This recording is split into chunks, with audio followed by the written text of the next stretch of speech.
570. What the heck is going on with the Golden State Warriors? We will get back into the Giants. After this segment, the next hour is going to be about the Giants. Then we'll have King of the Hill, the best draft picks in Bay Area sports history. But we got some sound coming up. We got all this stuff. Let's take some phone calls here. Let's start with our main man, Oscar, who we missed the other day. Oscar out in Stockton. Oscar, what's happening, man? Oscar? Good morning. Good morning, fellas. How you guys doing this morning? I'm fired up, man. I'm ready to roll. Hey, I hear you guys hype. You know, I'll be up early in the morning, so I'll be working, and I'm a sports enthusiast. But the Warriors is my team. And one thing about it, I've been analyzing this, and I like the good players that we have. But the Warriors organization, we are not a rebuilding organization. We tried that. They need to trade the 19th pick. Even though Poole improved, you're going to have to get rid of Jordan Poole. And my thing is that I love Kuminga, and I want to keep Kuminga, but there's no way in the world that he's not going to be attached to a trade because everybody wants him. In order to get somebody that good, a veteran player, to go along with us, because they're going to sign Green.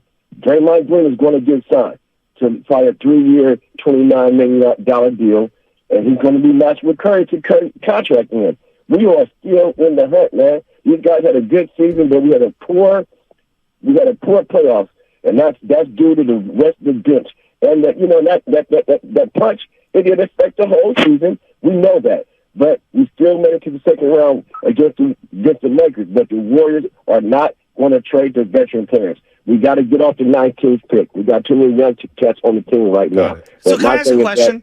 Who was a better Warrior this last year? Because we do this thing where we're like, oh, get me a vet minimum guy. They're better than the youngsters. Who was better for the Warriors last year, JaMychal Green or Kuminga? Jonathan Kuminga. So then why do we just automatically think that all of these veteran guys, like Brad Wanamaker, do you remember that? Omri Caspi. Bowling Ball Brad, Courtney K. Scott. Bielitsa had a couple moments, but Bielitsa was pretty... We didn't play Bia for 4 straight months. You know what I mean? Let's be real. Right? So the month plus of Kuminga at the end of the year, or 5 or 6 different random veterans that you signed who all stunk over the last couple of years? Yep. Why do we make this instant pivot that veteran players will always be better than youngsters? That's not the case. Let's go to Nico in Fresno. Nico, what's happening? What the hell happened? All the calls just dropped at once.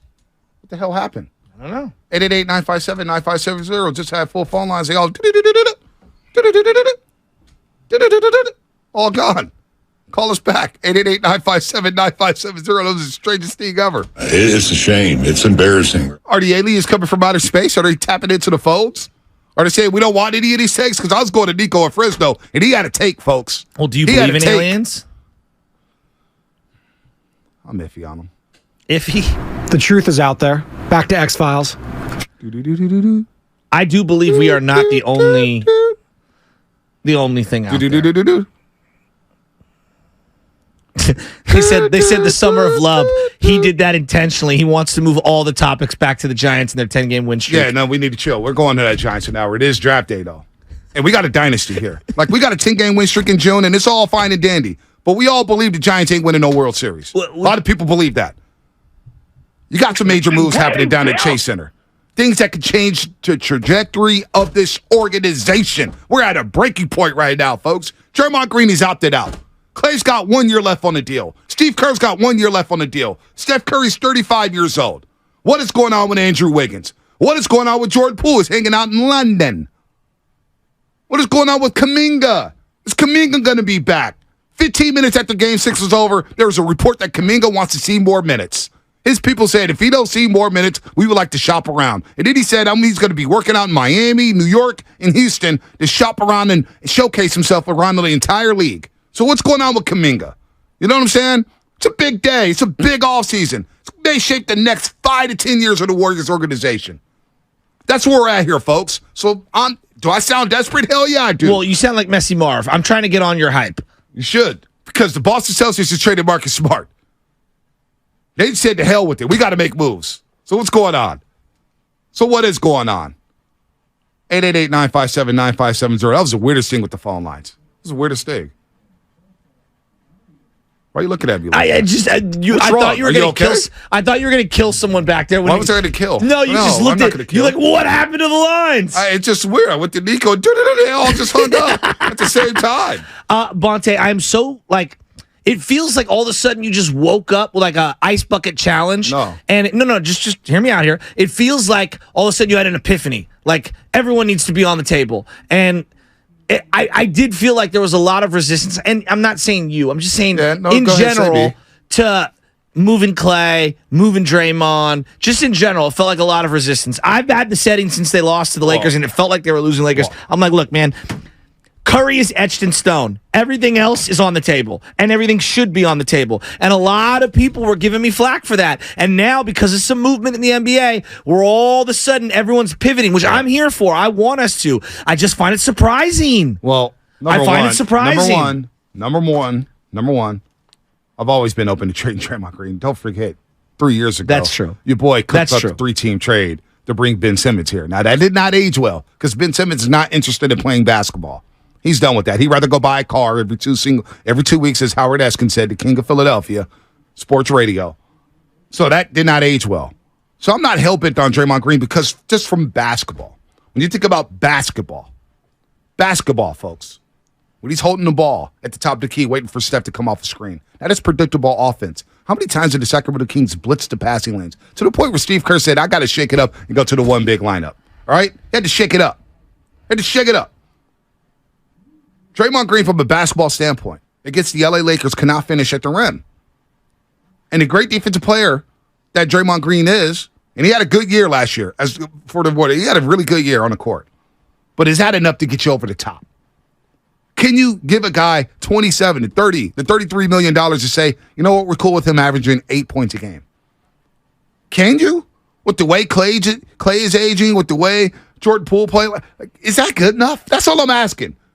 I don't that think style it of is. basketball, I don't think it is. Seemed too predictable. But here's where the conundrum that I feel like they've been in, and they keep going back and forth on. It's like, I don't know how many people are coveting Clay. I don't know who's coveting Draymond Green. Well, you know who I know is coveted? Andrew Wiggins, Yep. which makes me reluctant to want to move him, because if he's coveted by others, he should be coveted by you, and even more so by you because of your defensive Right. inabilities, especially on the perimeter. So I don't know, man. I don't really know if that move is out there for them to make. I don't know if the move is out there, but they do have They're some in a valuable conundrum. assets. They do have some valuable assets. And the one thing about Klay Thompson is, even though I have a hard time parting ways with shooting in today's game, and I'm not going to get fixated on the playoffs. That's just one stretch. Look at the entire season. Klay Thompson from January on had a damn good season, a damn good regular season, some of the best months of his career.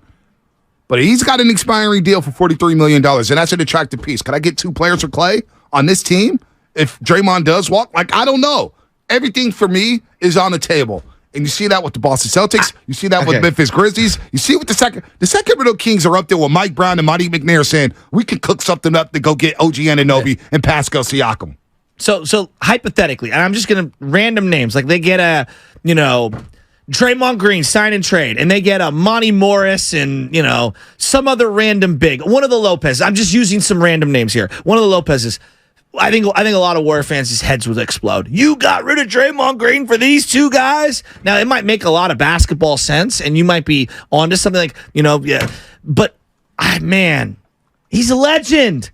It almost feels like he's got to do a clean separation, and it's, hey, he was going to go to this team no matter what, and the only way you can get anything back was via a sign and trade. Baumgartner was a legend. Yeah, he left in free agency with no compensation back. Yep. But the Giants is like, you can walk. You can walk. I think it took a lot of heat. Joe Montana got traded because the Niners chose up for Steve Young. They had the MVP of the league, 92 MVP of the league. Okay, so that's a little different. But it's a regular season award, and we all saw the playoffs. Of course. We all saw the playoffs. And Steve Young, as a playoff performer, left a lot on the table. It's okay to admit it. I'm a big Steve Young fan. I know, but trying to carry this analogy, trading Draymond Green for multiple role players is not equivalent to having the MVP in your back pocket and only one quarterback can play. What is Draymond Green? You bring up role player. What is Draymond Green?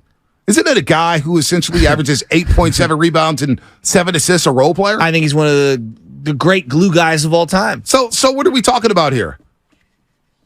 Oh, he's the anchor of your defense for long stretches. He's a guy who they run, I think because of his inability to shoot, they run the offense in a very catered way to him, which also happens to be the byproduct of what makes Steph and Clay great. And I think it's also the best way to utilize Steph and Clay.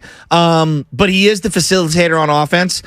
I don't think his assist to turnover ratio is that great, but he does a lot of little things. I mean, he's one of the few guys on the team. Here, a great example. One of the few guys on the team who boxes out. Okay. Outside of Kevon Looney. Yep. Who else boxes out? Now, that's a very valuable skill. You're going to say, Joe, that's pretty stupid. No. In this day and age. Steph Curry does a good job.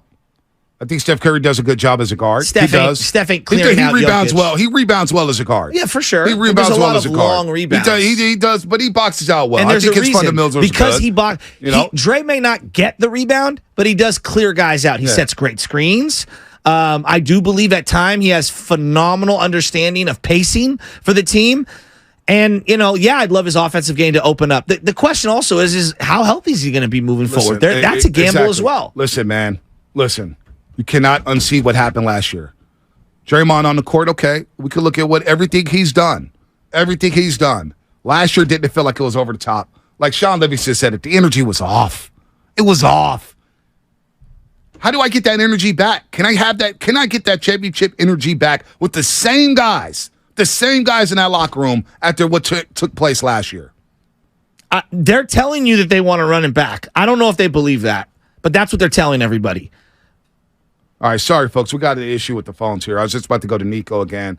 Something's going on with the phone lines here. 888-957-9570. No, I don't think you can run it back with everyone. Like, I just don't see this thing where they all go, kumbaya, we're running it all back. We're good to go. We're all going to be good now. Time has healed all wounds. I just think that personalities and the egos are too dripped in pride. I mean, I really do feel that way. And maybe these guys just don't get along. Don't you have people in your life you just don't get along with? And even if you try to make nice, you don't want to work with them every single day? Yeah, maybe. Let's go to Father Time. Let's try to get Father Time on here. Nico, call us back, Fresno. I know you got that take, and I want to hear your take on the airways. Father Time, Napa, what's happening? Hey, guys, all NBA. You're hitting so many things that I agree with, so I just want to run it down. The draft is all about the future.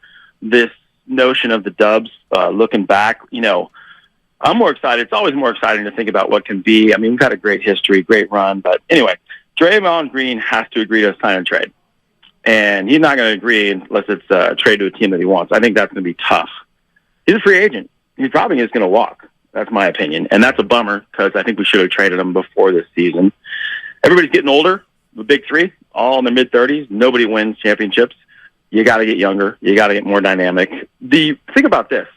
It's not the years, it's the mileage. The Warriors have played an extra season, maybe more. Maybe an extra 2 seasons, Father Time. No kidding. So the odds of them staying, of the big three staying healthy. Draymond was in a walk year, by the way. Everybody plays better in every sport in a walk year. That's a fact. Mm-hmm. The other thing I want to just mention, hit you with this. Bob Meyer left, and, I got boys that I would never, ever, ever want to betray, and that's maybe the wrong thing to say. He want no part of shipping his boys or continue to work for a maniac, I heard you talking about, the future, the draft picks going backwards to the king of the hill. Northern California has been tough. I don't know why. I know that there's lots of other markets. Seattle, for example, it's 3-1 over the players that are developed in the market that go to the NBA over the last 20 years.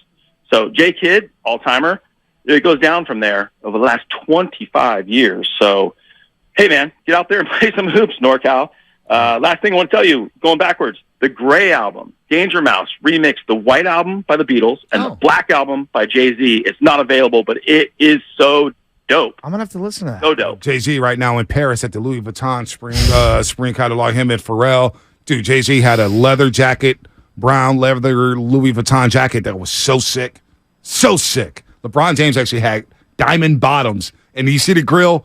LeBron James wear a Paul Wall was proud. Yeah. No, it was legit. LeBron looked sick, and he had the Louis Vuitton glass. I'll give him credit. LeBron James is dapper out there in Paris. I want to go. Those are life's goals. Offset was out there. Pilo was out there. A lot of fun. CD Lamb was out there. Pharrell, man, did the damn thing. He was wearing his gold teeth, too. Beyonce is out there. Rihanna, ASAP Rocky, man. That's goals right there. You got to have some big money for that. Maybe one day for your boy. All right, Nico, finally Frisno. Nico, what's happening? You're on the roast. Tell it, Chatsky. It was sick. Nico, what's happening? What's up, guys? Good morning. Good morning, Nico. Yeah, I do truly believe this offseason we have to be cutthroat, and that meaning we have to trade that pick and Klay Thompson. As a fan, I know fans are saying that he can take a cut, but he's still making $43 million next year, and I'm not okay with that. We weren't good as last year. I know that, but we went 18. People forget we went 18-2 without him. His drop off has been big. It's not he's barely been dropping off. It's big time. His drop off. I believe, as a player right now, I think he's a sixth man. And then also one more thing. He's trade Jordan Poole talks. I believe we need Jordan Poole. Steph Curry has a track record from 2020 of missing a handful of games. Who out there we're going to get that can provide a scoring and handle the rock as a point?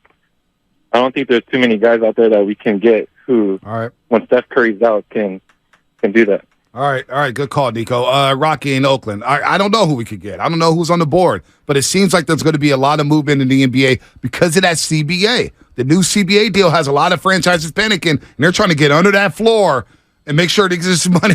You know what I'm saying? That second tax apron is huge for the Warriors. You know, it's interesting. I know Father Time brought up the Bob Myers angle when it comes to trading these guys away. He didn't want the blood on his hands or the guilt or whatever. You know, part of the memoirs of Dwight Clark that he put out there before he got very, very sick, I mean, he was made sick to his stomach having to deal one of his best friends in Joe Montana. Yeah. And Joe and him, their personal relationship took a huge hit. A huge hit. And it took some time for the two of them to get over it. And I think Joe admitted on a variety of levels, it wasn't until Dwight Clark came out that he was getting sick that Joe fully was able to kind of let that go. So to think that there's not a human element when it comes to the Draymond Bob Myers thing, or anyone on that team for Bob Myers, I do believe that's one of the great strengths for Bob, and that's also one of his flaws. Yep, and I think that kind of was baked into this equation as well. I do agree with that. Rocky, 30 seconds before we hit the break. Rocky in Oakland, what's happening? You're on the roast. Hey, what's going on, guys? You know, I think those three guys we got are the guys we came in with. We rolling with them till we roll out. You just got to build your roster. You got 15 roster spots. You mean to tell me, Bob Myers, you couldn't get us 12 guys to help those three? But here's the problem. Here's the problem, real quick. I'll let you finish. When the salary cap is $112 million, and one of them's making 55, and the other one's making 43, and another guy wants 33, you're already over the cap by $20 million. I understand. Yeah, absolutely. That's why Silicon Valley, Google, and all them take care of that stadium, and we watch it on TV. Yeah, but what I'm telling you is minimum vet contracts look more like JaMychal Green than they do Dante DiVincenzo, right? 9 times out of 10, they're on a vet min for a reason. So to build the roster around 3 guys making that much money, it's a lot harder than just, hey, get vet min guys, because that's the only thing that's available financially. That's how the salary cap works. Right. It's very nuanced.